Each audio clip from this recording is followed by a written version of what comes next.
Hello students, good morning. आज हम आपको तुलसीदास जी के एक अन्य शीर्षक की व्याख्या बताएंगे।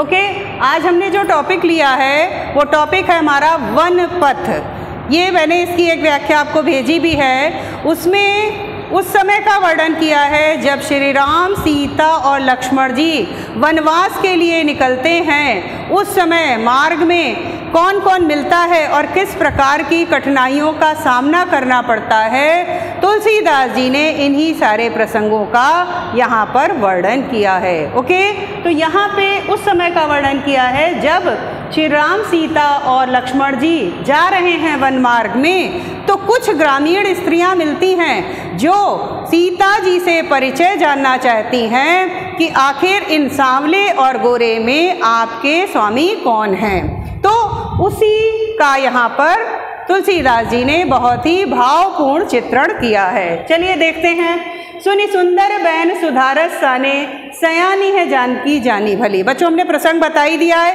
संदर्भ भी मैं कई बार बता चुकी हूँ। बहुत अच्छा विशेषण युक्त संदर्भ लिखेंगे, उसके बाद ही आप व्याख्या करेंगे, तब काव्य सौंदर्य लिखेंगे। ठीक है, तो संदर्भ बताने की मुझे आवश्यकता नहीं है। यहाँ पे हम बात करते हैं सुनी सुंदर बैन सुधारस साने। तुलसीदास जी ने कहा जब श्री राम, सीता और लक्ष्मण जी वन मार्ग में जा रहे हैं तो कुछ ग्रामीण स्त्रियां उनसे जानना चाहती हैं किसका परिचय, श्री राम का परिचय जानना चाहती हैं। तो ऐसे जब वचनों को सीता जी ने सुना, यहाँ सुनी किसके लिए आया है, सीता जी के लिए, कि जब सीता जी ने अमृत रस में डूबे हुए, सुधा रस, सुधा माने अमृत, रस माने रस, तो कहा है सुधा रस यानी अमृत रस में डूबे हुए उन ग्रामीण स्त्रियों के वचनों को सुना, तब सीता जी ने क्या कहा, आगे उसका वर्णन किया है। बैन माने वचन, अमृत रस में डूबे हुए ग्रामीण स्त्रियों के वचनों को सीता जी ने जब सुना तो वो जान गई, क्या, सयानी है जानकी जानी भली। यहाँ पे जानकी नहीं, सयानी है। सीता जी समझ गई कि ये ग्रामीण स्त्रियां बहुत ही चतुर हैं, जान गई है ना, सयानी माने चतुर हैं। तिरछे करी नैन दिसैन तिन्हें समझाए कछु मुस्काई चली।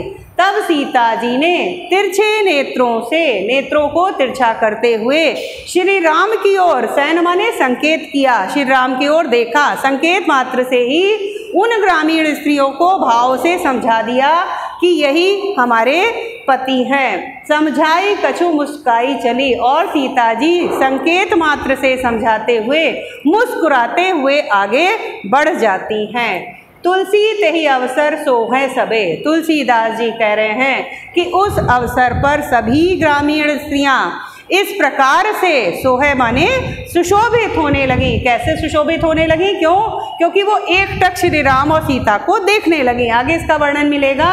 तुलसी तेहि अवसर सोहै सबे, अवलोकत लोचन लाहुअली। अवलोकत माने देखना, श्री राम के सौंदर्य को, सीता जी के सौंदर्य को वे जो ग्रामीण स्त्रियां थी उस अवसर पर एक साथ सब देखने लगी, और वो ग्रामीण स्त्रियां एकटक देख रही थी तो कैसे सुशोभित हो रही थी, अवलोकत लोचन लाहोली। और वो एकटक श्री राम को देख रही थी और सीता जी के सौंदर्य को देख रही थी, तो ऐसा लगा कि अवलोकति माने देख रही हैं, लोचन लाहू, लाहू माने लाभ, मानो आज वो ग्रामीण स्त्रियां नेत्रों का लाभ उठाना चाह रही थी या नेत्रों को लाभान्वित करना चाह रही थी। इसलिए वे ग्रामीण स्त्रियां श्री राम और सीता के सौंदर्य को एकटक देखने लगी। एकटक देखने के कारण ही अगली पंक्ति में आपको 3 अलंकार मिलेंगे, और तुलसीदास जी ने जो भावपूर्ण चित्रण किया उसका वर्णन है कि वो सब कैसे लगने लगी, उस समय का वातावरण किस तरह से सुशोभित हो रहा था, उसका पूरा यहाँ पे वर्णन किया है कि अनुराग तड़ाग में भानु उदय। अनुराग माने होता है प्रेम, तड़ाग मीन्स तालाब, भानु मीन्स सूर्य, और उदय माने उदित होना। जिस प्रकार सूर्य के उदित होने पर बहुत से कमल खिल उठते हैं, उस समय वहाँ पर वातावरण प्रेममय हो गया, प्रेममय तालाब के समान हो गया। आगे हम अभी इसको और स्पष्ट कर रहे हैं। बिगसी मनोमंजुल कंजकली, वहाँ पे कहा है बिगसी मनोमंजुल कंजकली, कह रहे हैं कि एकटक वो ग्रामीण स्त्रियाँ देख रही थी तो वो सब कमल कलियों के समान लगने लगी, और श्री राम क्या थे, सूर्य के समान उदित हुए। वो जो स्त्रियां थी वो कमल कलियों के समान लगने लगी। कंज माने कमल होता है और कली माने कलियां, तो कमल की कलियों के समान सुंदर लग रही थी और एक टक जो देख रही थी इसलिए वो सारी कमल कलियां हो गई और श्री राम सूर्य के समान हो गए। वातावरण कैसा था, प्रेमपूर्ण हो गया था। तो उस समय ऐसा लगा मानो कि प्रेममय तालाब है। पूरे का वर्णन है कि जिस प्रकार से सूर्य के उदित होने पर तालाब में बहुत सी कमल कलियां खिल उठती हैं, उसी प्रकार से श्री राम रूपी सूर्य मानो उदित हो गए थे। वातावरण प्रेममय तालाब के समान हो गया था और बहुत सी कमल कलियां, ये जो ग्रामीण स्त्रियां थी वो कमल कलियों के समान प्रसन्न दिख रही थी, यानी खिली हुई दिख रही थी। तो मनो के कारण यहाँ पे उत्प्रेक्षा अलंकार हो जाएगा, कंज कली में आपका अनुप्रास हो जाएगा और यहाँ पे जो बताया है कि अनुराग तड़ाग प्रेम रूपी तालाब, यहाँ पे रूपक भी होगा। ओके, एक ही पंक्ति में 3 अलंकार हैं, रूपक हो रहा है और यहाँ पे कंजकली में अनुप्रास है, मनो के कारण उत्प्रेक्षा है। पूरी तरह से श्री राम के सौंदर्य का चित्रण है, प्रेममय वातावरण की बात है। इसलिए यहाँ पर अब हम काव्य सौंदर्य की ओर बढ़ेंगे तो हम आपको बताएंगे कि पूरा वर्णन श्रृंगार रस में किया गया है। अब बताते हैं भाषा। अभी तक आपने जो धनुष भंग शीर्षक पढ़ा उसमें भाषा अवधि थी, लेकिन यहाँ पर ब्रज भाषा का प्रयोग किया गया है। रस यहाँ पे मैंने बताया श्रृंगार रस हो जाएगा। जहाँ पे भी श्रृंगार रस होगा वहाँ गुण माधुर्य हो जाएगा। छंद की बात करें तो ये सवैया छंद है। ओके, आपको पता होगा कि ये सवैया छंद है। और इसके अलावा यहाँ पे अलंकार मैंने बताए हैं 3, अनुप्रास, रूपक और उत्प्रेक्षा अलंकार हो जाएंगे। शब्द शक्ति जहाँ पे सीधे अर्थ के साथ में लक्ष्य अर्थ भी है तो अभिधा और लक्षणार्थ हो जाएगी।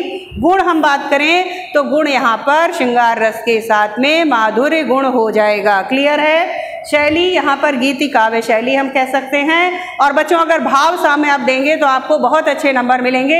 इसमें भाव है कि श्री राम रूपी सूर्य उदित होते हैं। इसी तरह से आप अगर भाव सामने ये वाला दे देंगे कि उदित उदयगिरि मंच पर रघुवर बाल पतंग और बिकसे संत सरोज सब हर्षे लोचन भंग, तो यहाँ पर कमल कलियों की तरह से वहाँ पे संतों के प्रसन्न होने की बात है और श्री राम रूपी सूर्य के उदित होने की बात है।